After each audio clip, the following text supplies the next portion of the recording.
You are your child's most important ingredient. Your purpose, good sir, good woman, is to help your child not only find God, but how to find their purpose and how to pick a future spouse. So let's just dive straight into it, right? The purpose of a parent begins and ends with helping your young person first and foremost find God. But that means you have to have found God first. Because any individual who is not holding themselves accountable to a standard, I've never seen great things come from chaos. And so what does that mean, right? That means my responsibility is to become the best version of me. Another way to put it, my responsibility is what? Happy me, happy we.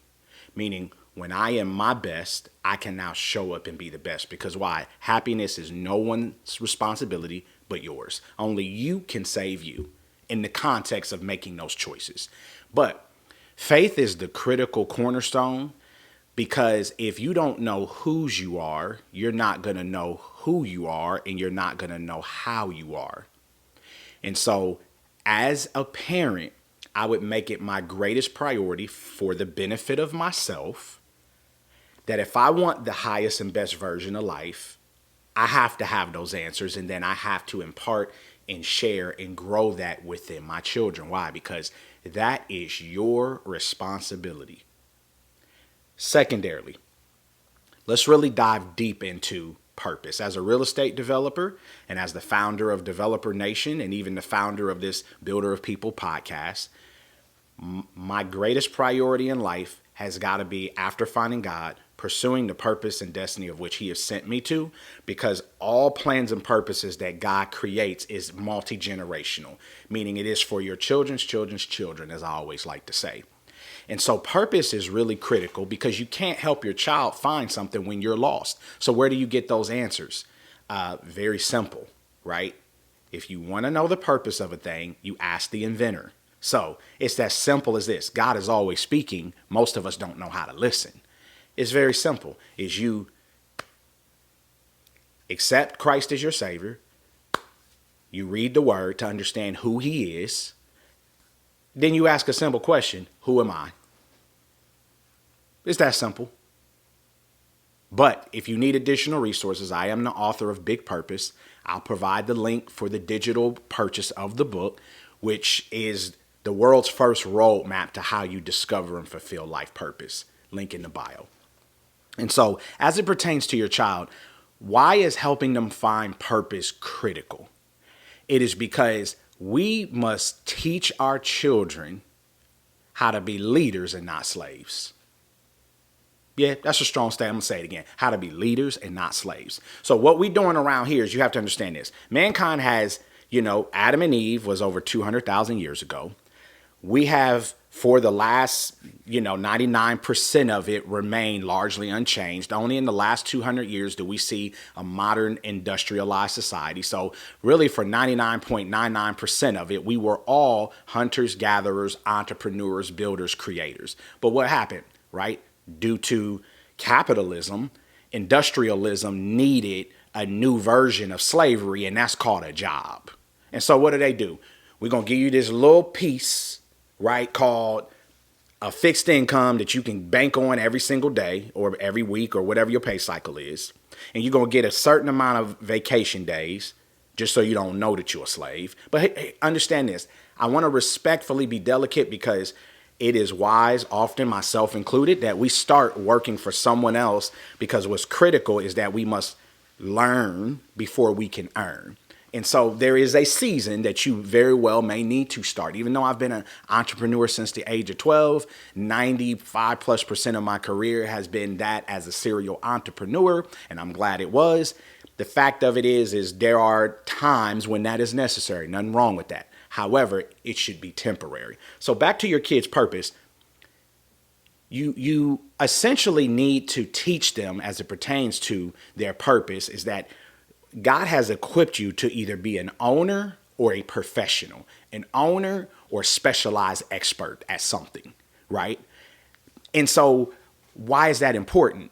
Because teaching your child how to find their purpose, if I don't teach them how to discover those answers or how to make money, I am effectively teaching them how to steal. What I mean that they're going to steal either directly because they don't know how to make money, or indirectly, which is they're going to be on someone's pay clock stealing their time and money. What? Being on their phone and, on their social media and wanting to hang out with their friends. Why? Because they don't know work and hustle. They don't understand what they're doing. If they think it's just about earning a check, no. The whole purpose is to learn and grow in something, to learn how to be the owner of it, not the worker of it. But you as a parent, as a man, as a woman, have to have that conviction in order to share and impart that in your young person. And so as it pertains to their purpose, because I know and how to fulfill my purpose and how to find that purpose, I'm going to share that with my children.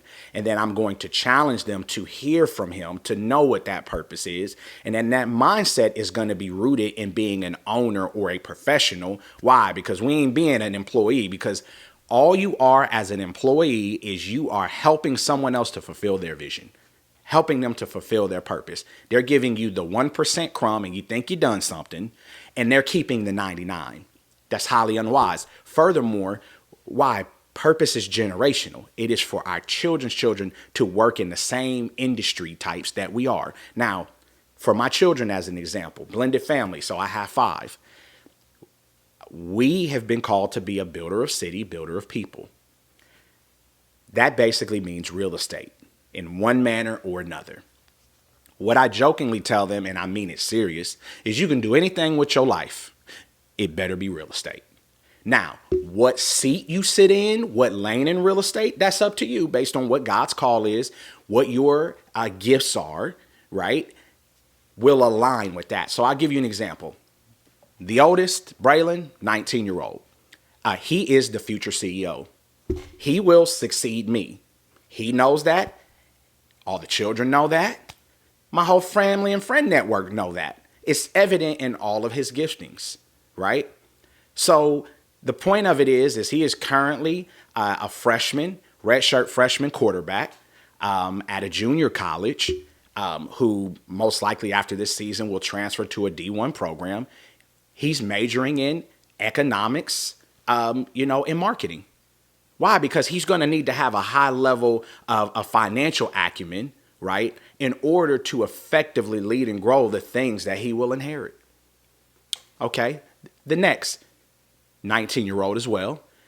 She is currently in her freshman year, a double major in marketing and business. Why? Because when we shared the outlook of what our generational wealth business looks like based on her strengths and even based on her own assessment, her exact words were, that is a gap. That is a deficiency. No one of the 5 children is focused on the marketing element.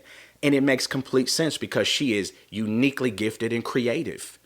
And she's very much a leader in her own capacity as well.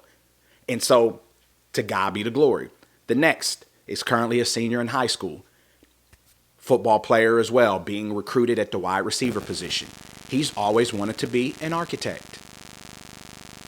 That's what he enjoys. Mind you, it's all real estate oriented. He picked his own lane. He has the skill set in order to effectively do that, and he will. 4th son, he don't like school, but he loves to be outdoors. He loves to work with equipment. He's been to many of my projects ranging from New York City to Columbus to Atlanta and other cities as well, wherein he, again, as a child, knows how to run a scissor lift and how to deal with forklifts and how to deal with equipment. So he will enter as a freshman. He's a freshman now, but his junior year, he will enter a career program where he will learn general contracting so that when he graduates, he will be an apprentice working boots on the ground in the field. He'll start from the bottom and he will learn how to manage construction sites. The youngest is already evident to everyone, even at the age of 10, that he is called to be an attorney. You will never find a child who asks more questions, who knows how to set you up 3 questions in advance for what answer and outcome he wants. He never asks a question he don't already know the answer to. It's evident. Case in point, That is your purpose, good sir. That is your purpose, good ma'am, in order to identify and understand this, because again, God gives a purpose generationally. And now, last but not least, let's talk about the partner. The three most important decisions of what I'm describing for ourselves and our children is what God will we serve, who will we become, and who will we marry. It is your purpose, parents, to teach your child how to identify, evaluate, and decide on who is their helpmate. That is your job. What I have explained to my children is we doing three things: godly, gorgeous, and gracious. Meaning your future partner, the moment you meet them, must be godly, gorgeous, and gracious. Let me break down godly, meaning she has found God on her own without you. Yeah, because we equally yoked around here, right? Because, a house divided will not stand. So I can't believe one thing, you believe one thing, and we actually realistically are foolish enough to think this is going to work. No offense intended, but the truth is the truth. So godly. Next, gorgeous. We just going to quit pretending, especially as a father who has 4 boys and 1 daughter. Men are attracted to what they see. And here's also the flip side truth. It is one of the first things that women also evaluate. Like we've been capping about the reality of, we understand a man is attracted to what he sees, but so is a woman. It's equally the same. It's just we use all these other things of, well, no, personality, and he's funny, and okay, that's cool and fine. Yes, she does want a man with a great personality, but she also wants somebody who a looker and ain't something else, right? So what we covered: godly, gorgeous. Let's cover the gracious part. The gracious part meaning that she comes from a solid family, right? Wherein she understands the value of respecting her parents and respecting elders. Because why? If she hasn't been raised in an environment where she understands the importance and value of respect, which is the most important thing that a man needs. Why? Because until you respect me, you can never love me. So the point is, was she brought up in an environment where she understands roles, responsibilities? It's about, us being complementary. Because a man and a woman were designed in equal opposite parallels, meaning we think completely left, they think completely right. That's called balance, right? And so what we now understand as parents is this: when you even look at arranged marriages, and am I saying you should arrange your child's marriage? No, that's not the point, but we got to look at the data. Why? Because numbers don't lie, only people do. The data shows that arranged marriages are far more effective. Why? Because the parent of this person knows exactly who they are and how they're wired. The other parent knows that person, and they understand that everything is about purpose and generational wealth. So they're not going to allow their young people who don't have a certain amount of wisdom and discernment in order to make those critical life-altering decisions. Again, am I saying I would do that for my children? No, but I understand the principle. So yes, as a parent, I am going to be very vocal and involved about who it is they're dating. Now, I'm not going to make that decision, but I am going to be very raw. As my sons will tell you, there have been occasions where I've said, look, very attractive. She seems to be godly. She seems to be gracious. But when I noticed her do and say such and such, I would be careful about that, son, because she's competing with you. Nothing good comes from that in a relationship where she won't let you be the stellar star that you are, feeling like she has to diminish you to make herself feel better. We ain't doing that. Not going to make that decision for you. You might want to be careful with that. Okay, son, you're going off to college. She's going off to college. You do know that's going to be rooted in a lot of temptation, right? You do know that because she's an 18-year-old young lady, that from 18 to 23, her greatest desire is danger, right? Okay, just again, you make your own decisions. You'll figure it out. Exactly what I warned him of is exactly what played out. But that's okay, because guess what? We had already had that conversation, which is this. I'm going to speak from the perspective of a father of 4 sons exclusively in this moment. Because again, I'm going to always fact and not cap with you. Good, bad, or indifferent, I'm going to tell you the truth. And you decide what applies and what don't apply to you. And it's this. The way men and women date are very similar but different strategies. Men tend to, or let me start with women. Women tend to date with being covert. Meaning, she's in a relationship, she got male friends, still stay in contact with her ex because why? Woman's greatest need is survival. And that is typically done covertly. That's just the way a woman is wired, right? Is to always have backup options. Oh, Shaun, you capping, you ain't facking. No, because why? The numbers don't lie, only people do. There is a report, a study that just came out less than a year ago that proved what I'm saying. And here's what it found. Is that 75% of all happily married women have a backup option. Yep, 75% of all happily married women have a backup option. So if she's unhappy, that's probably 100% of wives. And now if a happily married wife who has the big house, picket fence, the dog, and the children, still 3 out of 4 got a backup plan, I would be foolish for me to not assume, right, that a single woman probably don't have 100% of backup options. But see, that is the nature. Why? Because a woman's priority is survival as God created it, and that's perfectly fine. That is what they are supposed to do. And so on the flip side, again, I believe in win-win mutual expectations. So what I have informed 3 of my 4 sons, the youngest is 10, so he's not really age appropriate. You know, he's still thinking about coloring books and flying cars as he should, age appropriate. But for the 3 of the 4 who are 15 and older, I've explained to them very overtly what female nature is covertly, we're going to do overtly. What I mean by that is when you're dating non-exclusively. But here's the difference. You are going to tell that and disclose that up front, which is, yes, I'm interested in you, to vet and evaluate, where this might go.